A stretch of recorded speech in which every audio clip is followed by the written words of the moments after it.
Okay, that's cute. For Nintendo DS. Rated E for everyone.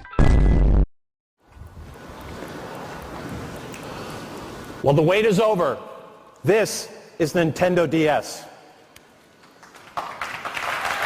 In 2004, the Nintendo DS was announced and it quickly made history. With its dual-screen touch controls and a massive library of games, the DS went on to become one of the best-selling handheld consoles of all time, a true classic. Its game catalog was packed with New Super Mario Bros., Pokemon Diamond and Pearl, and of course the 10 Dogs. But with so many titles on the system, a few great gems slipped under the radar. One of Nintendo's long-standing heroes, Kirby, was no stranger to the spotlight. First appearing in 1992 on the Game Boy, the pink puffball quickly became an icon known for his adorable design, upbeat music, and creative gameplay. Kirby has appeared in nearly every Nintendo console generation, and the DS was no exception. One notable entry was Kirby Canvas Curse, which marked a bold departure from traditional Kirby gameplay by using the DS touchscreen in entirely new ways. Behind the scenes, this game was also an earlier project for Shinya Kamasaki, who contributed to the final boss scenario. He would later go on to become the general director of the Kirby series, helping shape the franchise into what it is today. With the game turning 20 years old, it is time to blow the dust off its cartridge and see if this underrated gem is worth revisiting. First things first, finding a device to play it on. As of now, Kirby Canvas Curse can only be played on the Nintendo DS, 3DS, and at one point the Wii U via digital download. But with the Wii U eShop now closed, that option is gone like a puff of Kirby's breath. I thought about emulating it, but honestly, I wanted the real deal. Luckily, my old 3DS still worked like a champ, so I hopped on eBay and found a cartridge-only copy. I did want the full box art and manual, but hey, my wallet said no. Then the day finally came. Here it is, the item finally arrived, and here should be the game, so let's open it up. Okay, that was a struggle to open. Here we go. I got this game on eBay. Hopefully it's gonna be good condition. Hey, look at that. Here's the game, and they include a little card, little Pokemon card. That's cool. Take this off. Oh, it even has a little case included. That's awesome. So far, looks good. Now the bigger question is, will it work? That's the part that I'm most concerned about. Here's my old 3DS game. I'm so glad I brought this back from home. Here's the game I played last time. Okay, take me a bit. Here it is. 20 years. 20-year-old cartridge. Let's see if it still works on a 3DS. I read online that it does, but the moment truth, right? Fingers crossed.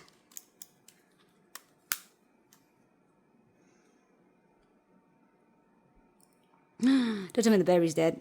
Yeah, I think the battery's dead. There we go. It's giving it a few minutes to charge. Hopefully the game will boot just fine. There we go, and here we go. The Kirby Canvas game is active. Wow. After 20 years.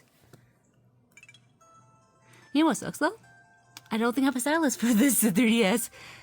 Oh, okay. But I'm glad to see that the game still works just fine.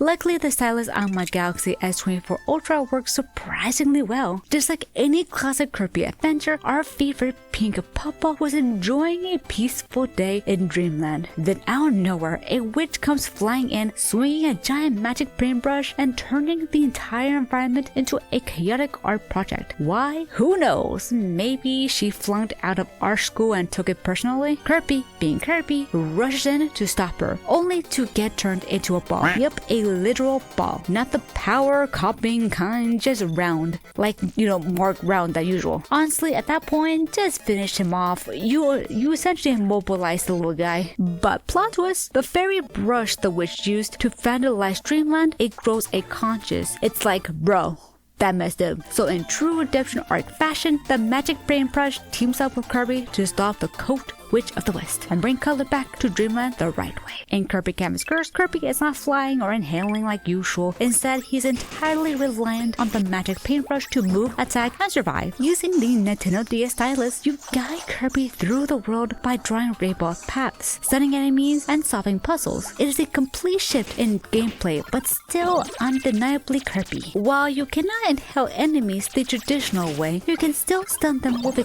quick tap and absorb their abilities. There are not as many powers as in previous titles, but the ones you get are fun and definitely help turn the tide in tricky levels. The environments are where Canvas Curse really shines. Imaginative, bold, and bursting with color. The world feels like a living painting, and that's no accident. The game art's director, Motomi Kantayama, drew inspiration from different styles, blending watercolors with abstract and surreal elements. Though not based on any specific artist, the result feels like a modern art exhibit in motion, though the style does remind me of a Vincent van Gogh painting. You are not just playing through Dreamland, you are drawing your own path across a vibrant canvas. Even the music in Kirby Canvas Curse reflects the game's imaginative, painted world beautifully. Like every Kirby game, the soundtrack is upbeat and perfectly tailored to match the theme of each area, but this one does it with a bold electronic twist. Take Frozen Fantasy, for instance. The music paints an icy soundscape that feels like a frozen wonderland suspended in an alien world. Delicate chimes layered over atmospheric sides give the illusion of shimmering frost.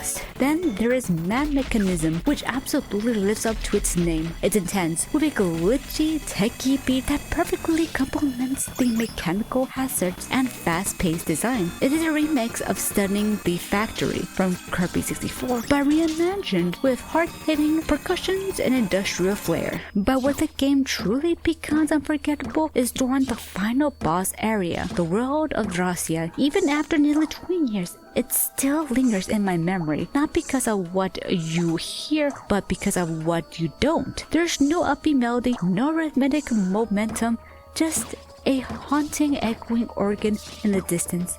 No enemies, no hazard barriers, just the slow, ominous roll towards your doom. It is unsettling, masterful, and completely unexpected for a Kirby title. Jun Ishikawa, the composer, infused the soundtrack with a mix of electro, glitch, and even drum and bass elements, creating a sound that felt ahead of its time. Some songs were originally so experimental, playtesters thought there were audio bugs, but that daring approach gave the game a distinctive musical identity, both nostalgic and otherworldly. As you progress through the game, each level hides 3 collectible coins. These are not just for show, you can use them to unlock new features like upgrades, soundtracks, and even alternate skins for Kirby. They are a fun incentive to replay stages and explore every corner of the map. You can also earn coins through a bonus mode called Rainbow Rush, where you replay stages under specific challenges like time attacks or line drawing limitations. Is a great way to test your stylus skills while stocking up on coins for those juicy unlocks. But when it comes to facing the game's main bosses, coins are not required. Each world has 3 stages, and once you complete all of them, a boss battle unlocks automatically. No coins collected needed. These bosses are Pain Roller, Krakow, and King Dedede. They stand in your way as you roll through Dreamland. Defeating each one lets you progress to the next world. If you're filling up for a challenge, you can return to these bosses later and defeat them a second time to unlock extra sub-games like Block Attack, Car Run, and Paint Panic. These mini-boss challenges are not required to beat the game, but they offer additional fun if you're going for 100%. As a kid, I always had a hard time with Car Run and Paint Panic. The cards were going too fast for me to react, while Paint Panic did not track my stylus very well. Now, as an adult,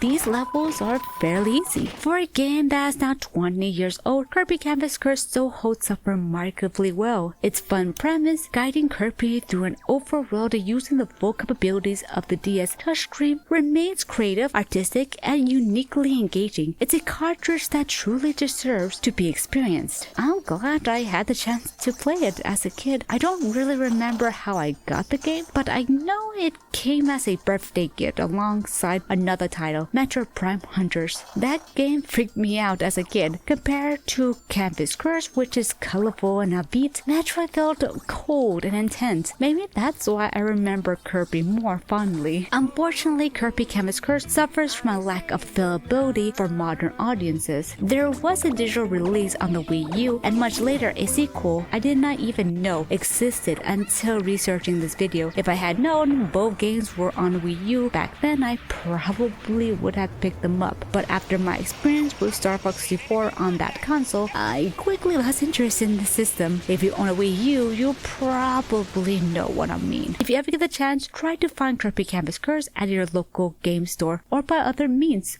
It's worth your time. It's a short game, usually taking around 3 to 4 hours to complete. It does not overstay its welcome, and it is the kind of comfort game that makes time melt away. Its name fits all too well. A game cursed to be forgotten, yet built on a canvas of creativity and unforgettable gameplay. Sometimes the best memories come from games you never meant to play, and Campus Curse is one of those rare gems.